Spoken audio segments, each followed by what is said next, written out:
Et voilà donc pour cette allocution de Nicole Bricq, ministre du Commerce extérieur. Je passe maintenant la parole à Yves Zlotowski, économiste en chef de Coface, qui va nous présenter son panorama des risques pays pour les économies avancées. C'est à toi, Yves.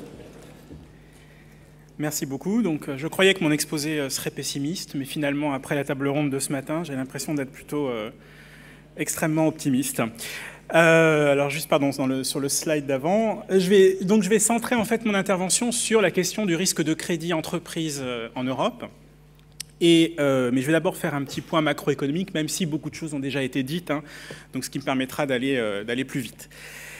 Alors, vous voyez donc dans le graphique de gauche la relation entre dette publique et croissance en 2012.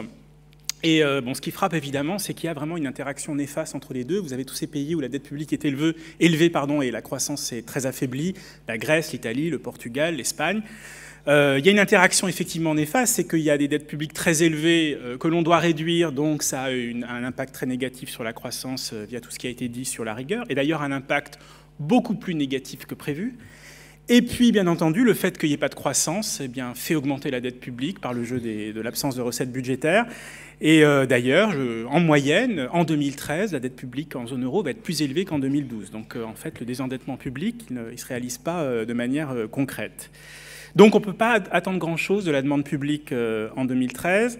Côté de la demande privée. Alors, vous voyez à droite la richesse nette des ménages. Et il y a des ménages qui sont riches en zone euro. Regardez les ménages belges, italiens, français. Ils pourraient, à la limite, consommer. C'est donc là, les actifs moins la dette. Ils pourraient consommer, mais évidemment, ils ne vont pas le faire. Pourquoi ? Alors, la première chose, c'est ce qui a été évoqué beaucoup dans la table ronde ce matin, c'est le choc social, évidemment, des dévaluations internes, qui se fait effectivement via les réductions de revenus réels et via la dégradation extrêmement rapide des marchés du travail en zone euro, qui effectivement bloquent les processus de consommation pour ceux qui voudraient consommer. En fait, l'environnement social est trop dégradé pour pouvoir générer des comportements de consommation. Et puis, et ça a aussi été dit ce matin, les institutions européennes, elles avancent, mais elles avancent effectivement beaucoup trop lentement. C'est encore trop incomplet pour qu'on puisse se projeter de manière confortable en 2013 sur ce que sera la zone euro, sur ses moyens d'action sur la crise, etc. Ce qui fait, et ça vous voyez dans le graphique de droite, vous voyez la confiance des investisseurs en vert, vous voyez la croissance du PIB, et on sait que l'un est un indicateur avancé du deuxième. Vous voyez que la confiance en zone euro, elle est toujours très mal orientée, elle est compatible avec un niveau de récession, et donc effectivement, c'est pour ça qu'on est toujours, pour la demande interne, dans une situation de contraction en 2013. Alors les exports, justement, est-ce qu'ils vont pouvoir jouer ce rôle de moteur de la croissance? Oui, très certainement, mais pas assez pour compenser les problèmes de la demande interne. Alors pourquoi pas assez? Pourquoi est-ce que ce rôle il est limité? Graphique de gauche, c'est la part des pays émergents dans le commerce extérieur de la zone euro, il est faible. Il est relativement faible, notamment pour l'Italie, pour l'Espagne. Ça reste encore des pays qui exportent massivement en zone euro, malgré les progrès qui ont été évoqués. Puis deuxièmement, il y a la question de la compétitivité, dont Louis Gallois parlera beaucoup au déjeuner. Alors vous voyez ici les coûts unitaires du travail, et ce que je trouve très frappant, c'est que les situations sont extrêmement divergentes selon les pays.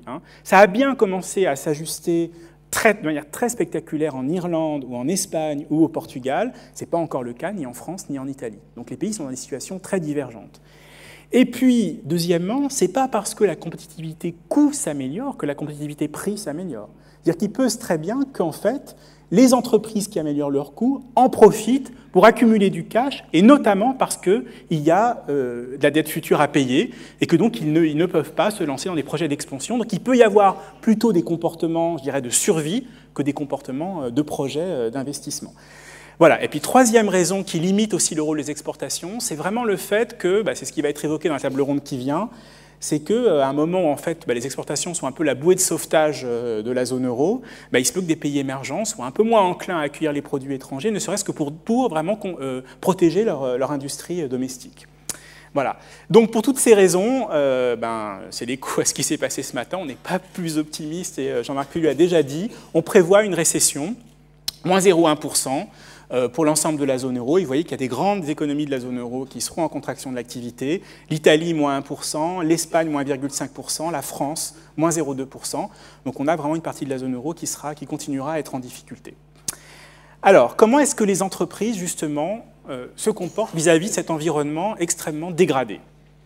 Alors, vous voyez en vert le taux d'autofinancement, en bleu la dette du secteur des entreprises rapportée au PIB, et en orange les profits.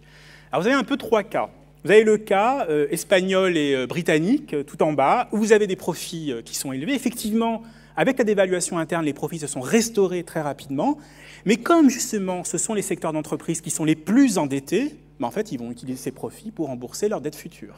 Donc, bon, ce n'est pas extrêmement positif. Vous avez la situation franco-italienne. Ce ne sont pas des entreprises surendettées, hein, c'est-à-dire que la dette est relativement beaucoup plus limitée, par exemple, qu'en Espagne, mais très faible profitabilité, très faible taux d'autofinancement, donc grande vulnérabilité à la fois à la conjoncture et au marché du crédit.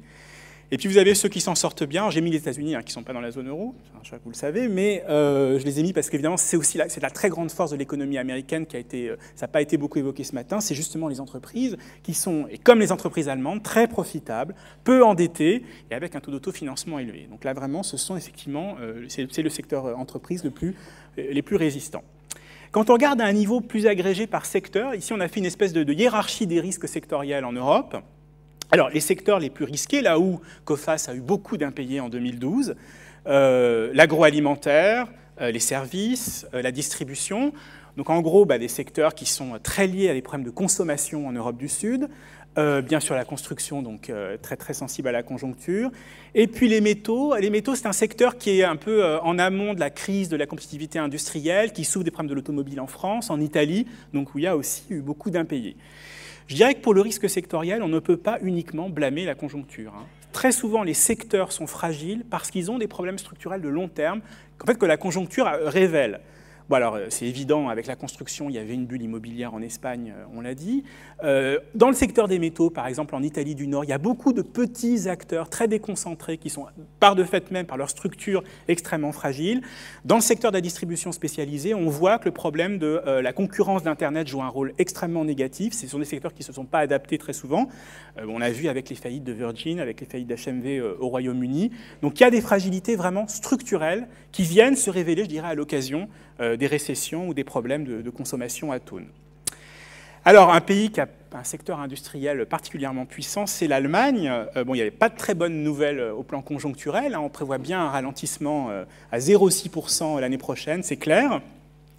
Néanmoins, on pense quand même que le risque entreprise allemand, il est plutôt stable. Et il est plutôt stable pour les raisons que j'ai dit, c'est que les entreprises allemandes sont plus capables de résister à des problèmes de conjoncture. Alors vous voyez, ce qu'on a fait ici, c'est qu'on a construit le taux de défaillance, c'est-à-dire en gros le nombre de défaillances sur le nombre d'entreprises totales. Et ben, en gros, en comparaison franco-allemande, c'est très net. En gros, le taux de défaillance en Allemagne, il est 2 fois moins élevé que celui de la France depuis 2007. Il y a 2 raisons à cela. Une raison évidemment de fond qui est quand, on l'a dit financièrement, les entreprises allemandes, quelques agrégats que vous preniez, elles sont en moyenne beaucoup plus solides que leurs consoeurs françaises. Mais aussi, on a vu que statistiquement, les défaillances allemandes étaient très sensibles aux exportations. Alors évidemment, je dirais que depuis le trade crunch de 2009, les exportations allemandes, elles ont été très dynamiques. C'était quasiment d'ailleurs en croissance les plus dynamiques de la zone euro. Donc ce qui explique aussi la limitation du taux de défaillance. Bon, alors, moins de défaillances, mais évidemment, c'est souvent la caractéristique allemande, quelques très grosses défaillances, très coûteuses. Donc c'est là où quand même le risque entreprise existe en Allemagne. On les a listés ici pour l'année 2012, Schlecker, distribution, c'est presque 6 milliards d'euros de chiffre d'affaires, donc ce sont vraiment des défaillances extrêmement lourdes. Il y en a peu, mais quand il y en a, elles sont coûteuses. Alors en France, on considère vraiment que le risque de crédit s'est détérioré. Alors vous voyez ici nos données sur les défaillances qui viennent de notre base de données, et vous voyez en orange, en orange, le coût des défaillances, je me mélange avec les couleurs, qui est donc la dette fournisseur des entreprises défaillantes, et vous voyez en vert les pertes d'emplois associées à ces défaillances. Coût des défaillances, augmentation en rythme annuel de 15%. Coût social des défaillances, en augmentation annuelle de 11%. Donc on voit que le coût économique des défaillances augmente de manière extrêmement sévère en France. On a des entreprises qui font faillite, qui sont de plus en plus grosses en taille et dont l'impact social est de plus en plus dur pour l'économie. Alors quand vous regardez le nombre de défaillances se stabilise à 60 000 en gros par an, on va arriver en fin d'année à 60 000. Je signale que c'était 45 000 avant crise. Et vous voyez à droite que j'ai dit que la caractéristique des défaillances allemandes, c'était d'être très dépendante des exportations. En France, évidemment, ce n'est pas une surprise, les défaillances sont très dépendantes de la consommation des ménages. Alors comme on pense qu'il y aura une légère contraction de la consommation des ménages, très précisément à moins 0,2 pour 2013, eh ben, il y aura une petite hausse des défaillances, donc on sera aux environs de 62 000 contre 60 000. Voilà. Donc effectivement, pour cette raison, le risque de crédit se tend vraiment en France. Alors, je dirais qu'à un niveau de risque encore plus élevé, on a l'Italie et l'Espagne, où on voit aussi que la situation va à nouveau se détériorer après une année 2012 très difficile. Alors, vous voyez le nombre de défaillances. On est en Italie, en gros, à 2 fois plus de défaillances que le niveau d'avant-crise. En Espagne, 7 fois plus de défaillances que le niveau d'avant-crise. Bon, donc clairement, là, il y a une hausse des défaillances très importante. On est dans des cas, par contre, très différents. Donc, l'Espagne, on l'a dit, énorme dette des entreprises. Donc, il y a la purge de la dette extrêmement lourde qui pèse sur le risque de crédit. Et à ceci s'ajoute ce qui a été évoqué ce matin, c'est le fait que, moi je trouve qu'il y a une très bonne nouvelle en Espagne, pour donner un peu d'optimisme quand même, c'est que la réforme bancaire, elle a enfin commencé. Et c'est vraiment la clé pour moi de la crise espagnole. Elle a commencé certes, mais le problème c'est que l'impact à court terme de la réforme, c'est plutôt du désengagement bancaire, c'est du leveraging. On sait, nos arbitres nous disent que les banques espagnoles ont finalement pas mal soutenu les entreprises, et notamment en cachant les mauvaises créances et en refinançant les crédits. Bon, ça c'est plus possible avec la réforme bancaire. Donc, évidemment, là, on pense que le credit crunch va s'approfondir en Espagne. Italie, c'est complètement différent. On n'a pas des entreprises surendettées, mais on a des entreprises qui sont incroyablement fragilisées par le choc conjoncturel qui a eu lieu en 2012. Donc, à nouveau, une récession et notamment une contraction de la consommation des ménages en Italie qui va énormément affecter les entreprises. Et à ceci s'ajoute effectivement ce qu'a dit Patrick Artus ce matin, ce qui est très spectaculaire, et c'est la nouveauté, je dirais, en 2012, c'est le credit crunch qui commence en Italie. Donc vous voyez là en vert le crédit bancaire italien. C'est vrai que c'est une tradition italienne, les banques ont plutôt tendance à vraiment soutenir les entreprises. Depuis juin 2012, c'est plus le cas. Et là, c'est un nouveau coup négatif pour les entreprises italiennes, ce credit crunch qui commence. Alors, après cet océan de pessimisme, deux économies qui sont quand même dans des situations beaucoup plus favorables, hein, les États-Unis et le Japon, on pense qu'il y aura des croissances positives dans les deux cas. Donc, on est, Jean-Marc Pilou l'a dit, 1,5, on est un petit peu limitatif sur les États-Unis, mais quand même, vu d'Europe, 1,5, ça fait un peu rêver maintenant. Le Japon, donc, à 0,8. Donc bon, les situations macroéconomiques des deux pays ne sont pas trop mauvaises. Ce qui est vrai, c'est que je dirais que le risque entreprise, on ne peut pas dire qu'il s'améliore. D'abord, aux États-Unis, là, vous voyez les données sur la confiance des PME. Je signale que les PME, c'est quand même la moitié du PIB américain, donc sont des PME qui sont beaucoup plus fragiles que la moyenne des entreprises, et on voit qu'elles sont très, très défiantes par rapport aux problèmes politiques, et par rapport notamment aux problèmes de lisibilité de la politique budgétaire, qui ont été incarnés de manière spectaculaire par le débat sur le fiscal cliff. Donc là, le fait que la question soit toujours pas résolue, ça pose effectivement un problème de projection, je dirais, tout simple pour les entreprises. Et puis pour les entreprises japonaises, vous voyez aussi que la confiance, elle est assez volatile depuis le plongeon qu'il y a eu partout dans le monde en 2008-2009. Il y a aussi au problème des exportations en Chine, qui évidemment inquiète énormément les entreprises japonaises, parce que c'est un levier de croissance absolument considérable pour les Japonais. Voilà. Alors, je conclus par nos évaluations pays. Donc, je rappelle que nous, on regarde le risque entreprise. On a 7 catégories, de A1 à D.